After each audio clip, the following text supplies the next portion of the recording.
IIT JEE NEET जैसी exam की तैयारी क्लास 9-10 से अगर स्टार्ट करना है, और ये एक ऐसी चीज है जिसकी मदद से आप टर्म 2 के अंदर तो पक्का फोड़ो, मतलब 110% फोड़ कर आओगे। Hello everyone, this is Anukul Patil and I wish कि आप सभी बहुत बढ़िया होंगे। बच्चों, आपकी टर्म 1 एग्जाम हो चुकी है, ठीक है, और अब टर्म 2 की बारी है।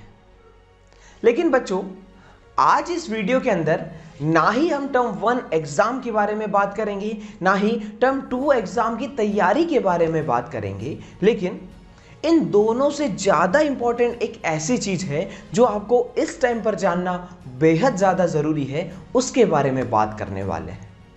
बच्चों, अगर आपका सपना एक अच्छा डॉक्टर, एक अच्छा इंजीनियर, एक IAS, IPS ऑफिसर बनने का है, मतलब आप IIT जेईई नीट UPSC जैसी एग्जाम क्रैक करना चाहते हैं, तो बच्चों ये वीडियो आपके लिए बहुत ज्यादा इंपॉर्टेंट है।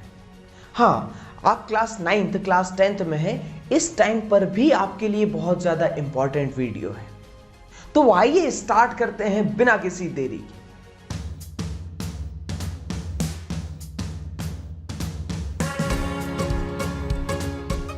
हेलो बच्चों, वेलकम बैक टू योर खूबसूरत सा चैनल डिजिशाला।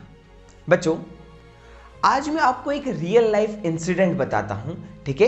एक ऐसा इंसिडेंट जो हर साल बच्चों के साथ होता है, ठीक।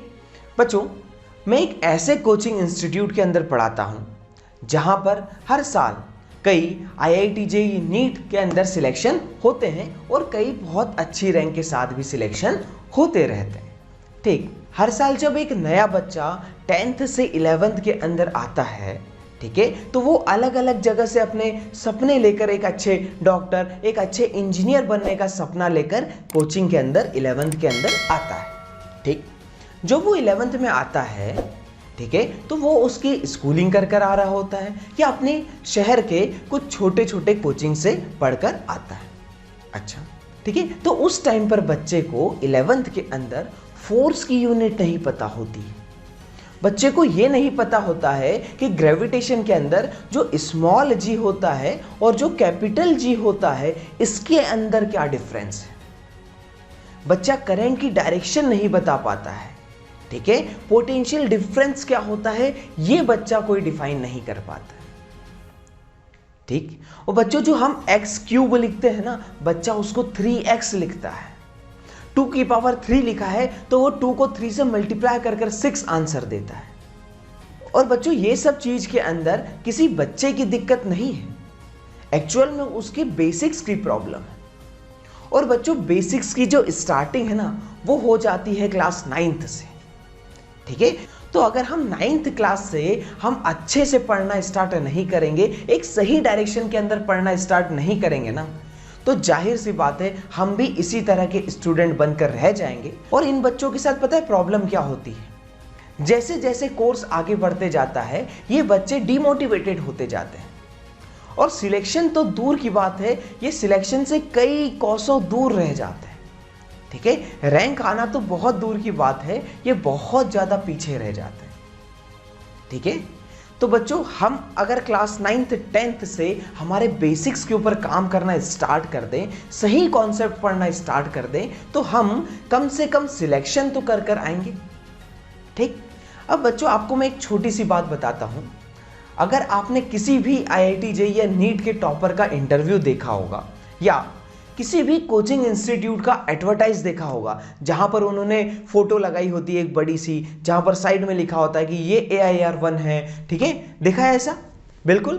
अच्छा, अब बच्चों, वो जो बच्चे का नाम लिखा रहता है ना, उसके बाद छोटा सा एक डब्बा बना होता है, उसके अंदर लिखा होता है 4 year classroom contact programme, KVPY qualified, NTSC qualified, ऐसे अलग अलग चीजें लिखी होती है।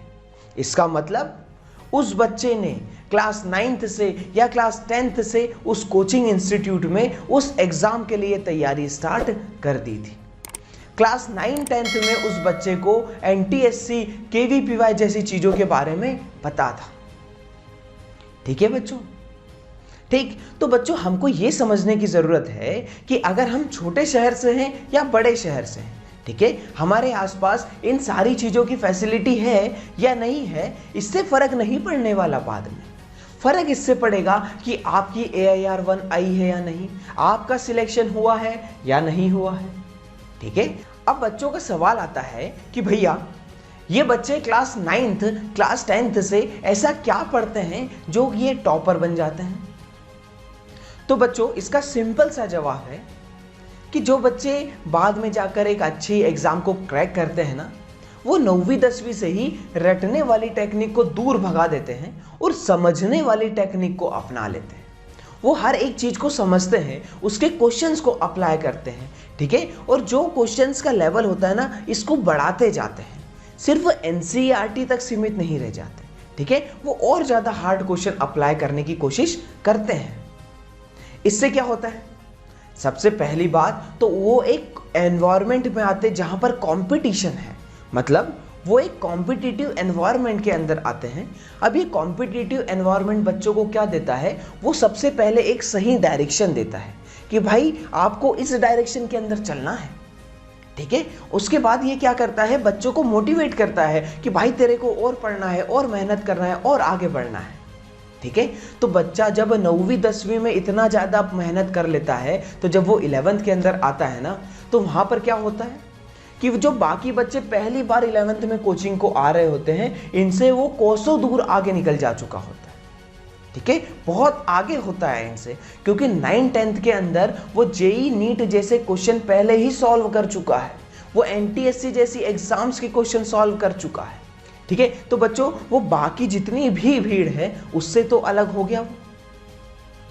ठीक है बच्चों, आप खुद ही सोच कर देखो कि हर साल लगभग 40 लाख बच्चे 10th बोर्ड का एग्जाम देते हैं। ठीक है, और हमारे इंडिया में लगभग 4 से 5 लाख स्कूल्स हैं, और अगर हर एक स्कूल से एक टॉपर हम पकड़ें तो लगभग 4 से 5 लाख टॉपर हमारे पास होंगे। और बच्चों आप यकीन मानिए कि हमारे इंडिया के अंदर IIT JEE नीट जैसी जो एग्ज़ाम्स होती है, मतलब अच्छा इंजीनियर और डॉक्टर बनने की जो एग्ज़ाम्स होती है ना, वहाँ पे 8-8, 10-10 लाख सीटें नहीं होती, वहाँ पर सिर्फ और सिर्फ 6-6, 7-7 हज़ार सीटें होती हैं। ठीक है, मतलब हमारे पास सिर्फ 8-8, 10-10 हज़ार सीटें होगी, और कंपटीशन में कितने, अगर हम सिर्फ टॉपर को भी गिने तो 4 से 5 लाख टॉपर तो हमारे पास हैं। तो जाहिर सी बात है हमको कुछ ना कुछ तो अलग करना पड़ेगा, जैसा उन बच्चों ने अलग किया हुआ है। ठीक है, जैसे एफर्ट्स हम अभी तक लगाते आए थे कि NCERT के क्वेश्चन आंसर याद करते आए थे, उतने एफर्ट से काम नहीं चलने वाला है, हमको और ज़्यादा एफर्ट्स लगाने की ज़रूरत है।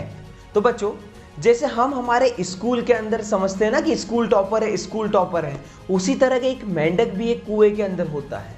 ठीक है, तो मेंढक को अगर असली दुनिया देखनी है तो कुएं से बाहर निकलना पड़ेगा। उसी तरह अगर आपको रियल वर्ल्ड में कंपटीशन करना है तो हमारे स्कूल के कंपटीशन से बाहर निकलकर पूरे इंडिया लेवल पर कॉम्पीट करने की कोशिश करनी पड़ेगी। ठीक है, अच्छा अब बच्चों इसके लिए सबसे पहले आपको आपकी दिमाग को, आपकी सोच को खोलना होगा। आपको रटने वाली पटरी से निकलकर एक समझने वाली पटरी पर आपकी गाड़ी को लाना होगा। ठीक है बच्चों, अब आपका सवाल आएगा कि भैया हम क्या पढ़ें, क्या करें जिससे हम भी उस AIR-1 तक पहुंच सकें। तो बच्चों इस टाइम पर जब आप क्लास 9th क्लास 10th के अंदर हैं तो आपको NTSC एग्जाम की तैयारी करनी चाहिए। बच्चों ये एग्जाम आपको कंपटीशन वाली फीलिंग देगा सबसे पहले तो। ठीक है, आपको बड़ी एग्जाम के लिए पहले से तैयार करके रखेगा। ठीक, अब बच्चों NTSC एग्जाम की तैयारी कैसे करी जाती है, इसका क्या सिलेबस है और ये हमको क्या क्या फायदे पहुंचाने वाला है, इन सब के लिए मैं बहुत जल्द एक नया वीडियो बनाने वाला हूं। ठीक है, जिसके अंदर आपको ये सारी चीजें क्लियर हो जाएगी।